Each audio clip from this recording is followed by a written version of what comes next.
Oke baik, terima kasih atas waktu dan kesempatan yang diberikan. Perkenalkan, nama lengkap saya Yosef Ronaldo Silitokan dengan NIM 5520124002.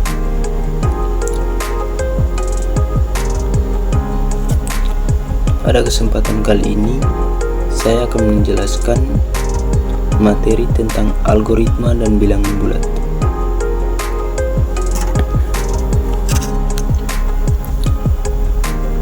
Pada materi kali ini, kita dapat memahami konsep dasar algoritma dan bilangan bulat serta penerapannya dalam kehidupan sehari-hari.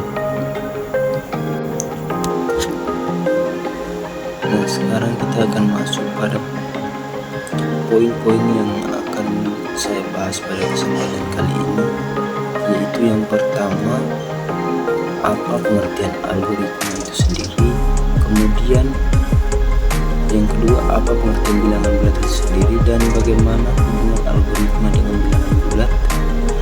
Kemudian yang terakhir, bagaimana penerapan algoritma dalam bilangan bulat di kehidupan sehari-hari. Kemudian tujuan yang akan saya jelaskan pada materi kali ini yaitu yang pertama, kita dapat memahami konsep algoritma dan cara kerjanya. Kemudian yang kedua, kita dapat mengetahui ciri-ciri dan contoh bilangan bulat itu sendiri. Yang ketiga, memahami keterkaitan keduanya dalam pemecahan masalah. Kemudian yang terakhir, kita juga dapat melihat penerapan algoritma untuk menyelesaikan masalah bilangan bulat.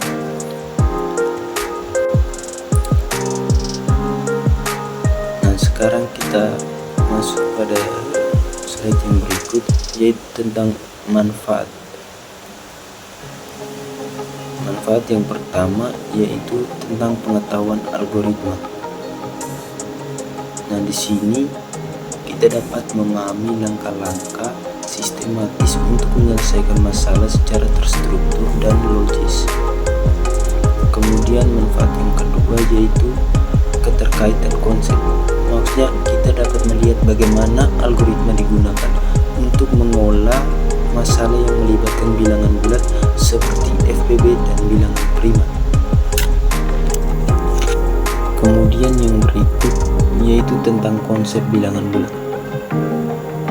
Nah, pada konsep bilangan bulat ini kita juga dapat mengetahui jenis-jenis bilangan bulat yaitu negatif, nol, dan positif. Dan kita juga dapat melihat perannya dalam perhitungan sehari-hari. Kemudian yang manfaat yang terakhir yaitu berpikir logis. Maksudnya kita dapat melatih kemampuan menyusun langkah-langkah rapi dan logis untuk memecahkan masalah di berbagai bidang.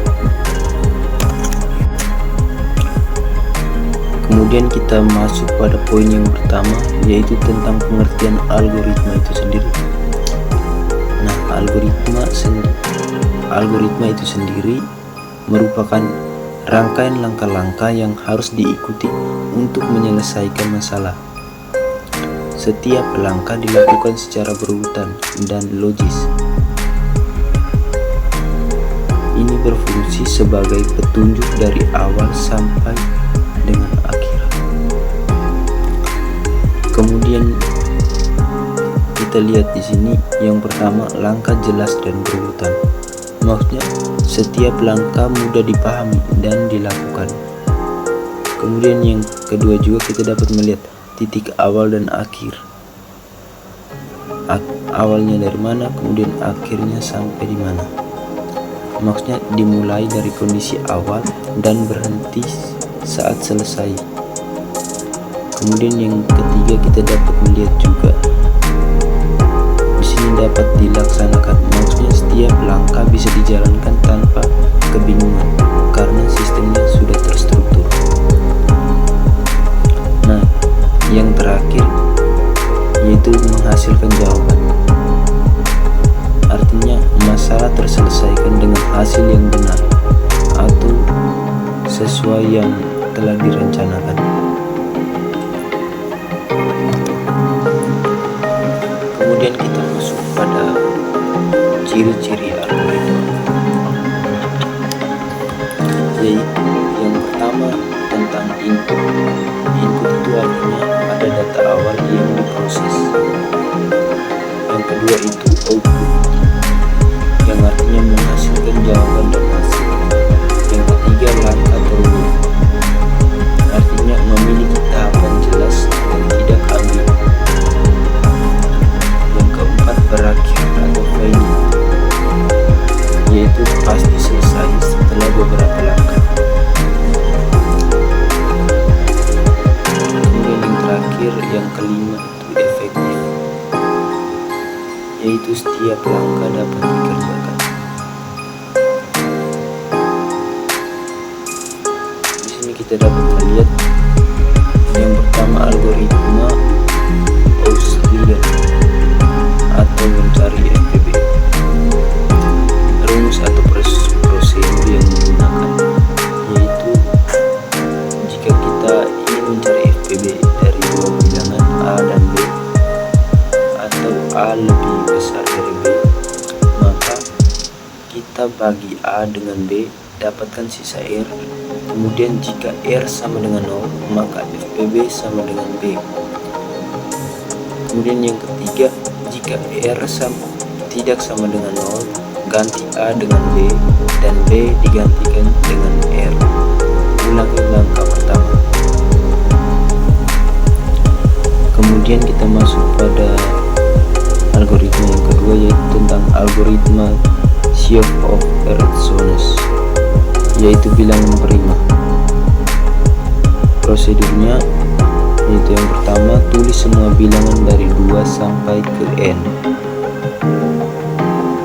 Yang kedua, hapus semua kelipatan 2 kecuali 2. Yang ketiga, lanjut ke bilangan prima berikutnya 3, hapus kelipatannya. Yang keempat, ulangi sampai akar ke N. Kemudian algoritma yang ketiga, di sini kita dapat melihat algoritma pencarian lintasan terpendek atau biasa disebut dengan graf Dijkstra. Rumusnya berbasis relaksasi jarak, di mana dv jarak sementara ke simbol V, wv yaitu bobot sisi dari U ke V. Kemudian yang berikut kita masuk pada contoh FPB dengan algoritma Euclidean.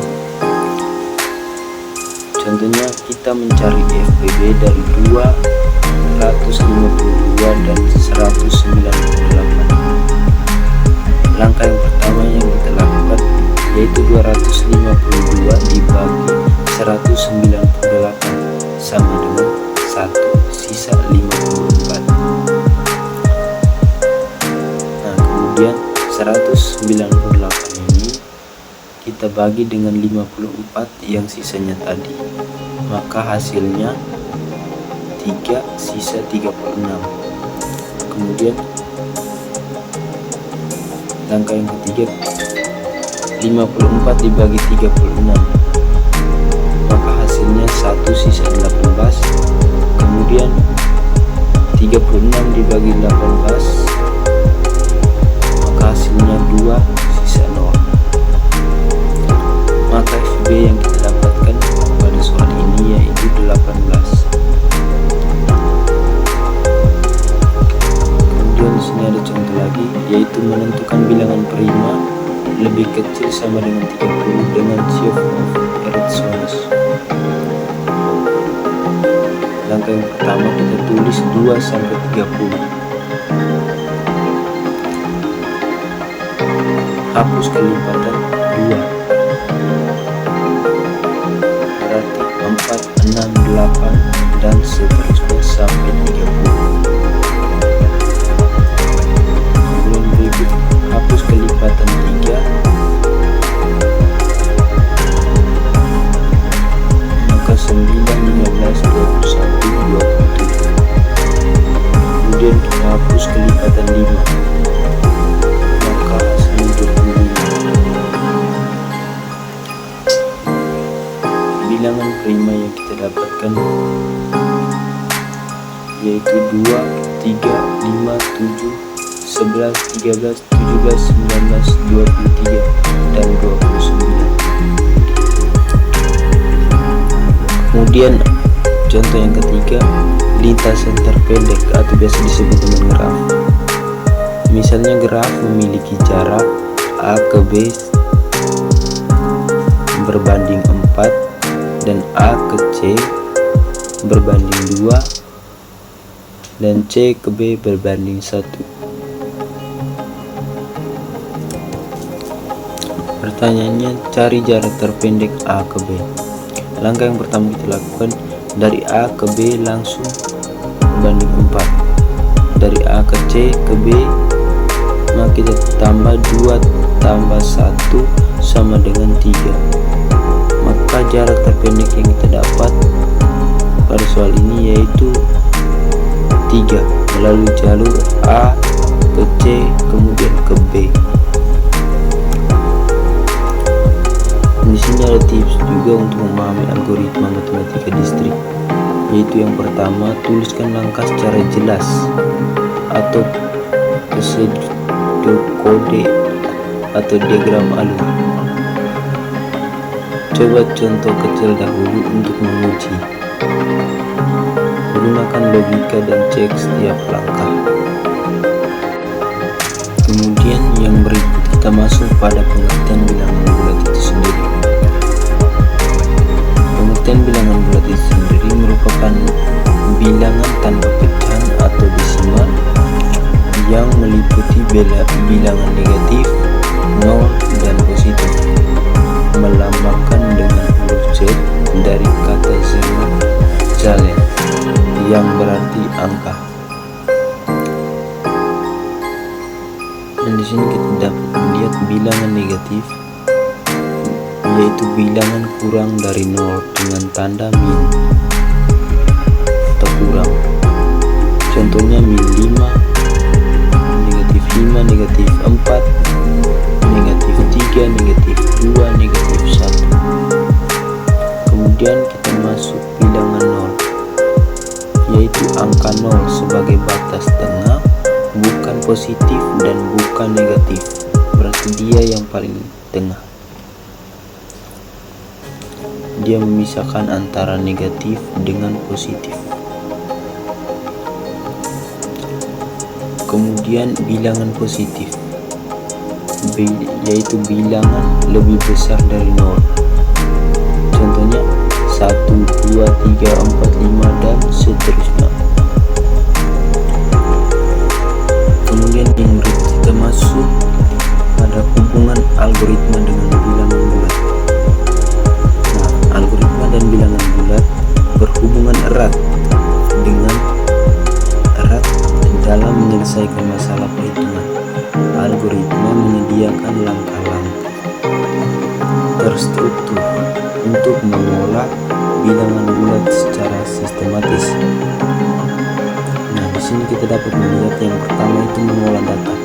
Algoritma membantu mengolah bilangan bulat dengan langkah terstruktur seperti mencari FPB dan KPK. Kemudian yang berikut itu pemrograman. Maksudnya dalam komputer, bilangan bulat adalah tipe data umum yang diproses menggunakan algoritma. Kemudian yang ketiga itu perhitungan, yaitu mempermudah proses perhitungan matematika dan melatih berpikir logis atau terstruktur. Nah, di sini ada contohnya, contoh penerapan algoritma Euclid untuk FPB. Nah, algoritma Euclid digunakan untuk mencari faktor persekutuan terbesar atau FPB dari dua bilangan bulat. Contohnya, membagi 24 potong kue dan 18 potong roti ke dalam paket sama besar. Nah, di sini langkah yang kita lakukan pertama yaitu kita bagi 24 dengan 18, hasilnya pasti 1, sisanya 6. Nah, di sini kemudian langkah yang kedua itu kita ganti 24 itu menjadi 18, sehingga 18 menjadi 6. Bagi 18 dengan 6, hasil 3 sisa 0. Maka hasil yang kita dapatkan yaitu FPB 24 dengan 18 sama dengan 6. Bisa membuat paket berisi 6 potong masing-masing.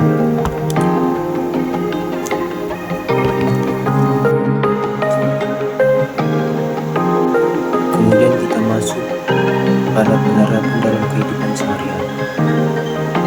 Yang pertama itu di sini kita melihat menghitung suhu, yaitu selisih suhu dari min 2 derajat Celcius ke 5 derajat Celcius sama dengan 7 derajat Celcius menggunakan operasi bilangan bulat negatif dan positif. Yang kedua itu menghitung hari. Dari hari Senin tambah 10 hari, berarti 10 mod 7 sama dengan 3. Jadi hari Kamis menggunakan algoritma modulus. Kemudian yang ketiga itu bilangan prima, yaitu memeriksa apakah 17 adalah prima dengan membagi dari 2 sampai 16. Tidak ada sisa 0, berarti itu adalah prima.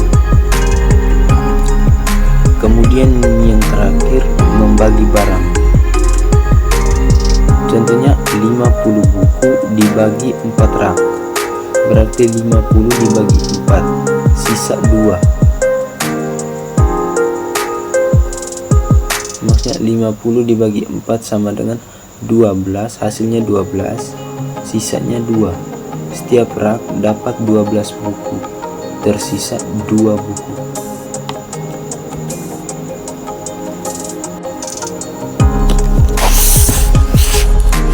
Oke, baik, terima kasih. Yang terakhir ini kita masuk pada kesimpulan dan saran. Nah, pada kesimpulan saya mengambil kesimpulan pada materi kali ini, yaitu algoritma adalah langkah-langkah sistematis untuk menyelesaikan masalah, sedangkan bilangan bulat adalah angka tanpa pecahan. Nah, keduanya saling berkaitan dalam proses perhitungan yang membutuhkan metode sistematis seperti algoritma Euclid untuk FPB dan pemeriksaan bilangan prima.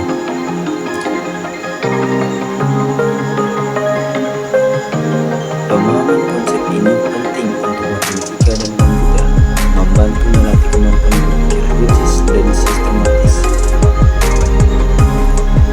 Saran yang dapat kita berikan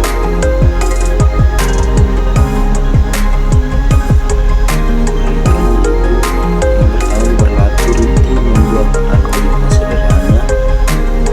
Yang kedua, gunakan contoh dekat kehidupan sehari-hari. Dalam kehidupan sehari-hari berarti kita lebih mudah untuk memecahkannya. Kemudian yang ketiga, pelajari penerapan dalam pemrograman komputer. Yang keempat, tingkatkan pengetahuan matematika dasar untuk ilmu lanjutan. Oke, saya Yosef Ronaldo Silitokan pamit undur diri. Sekian dan terima kasih.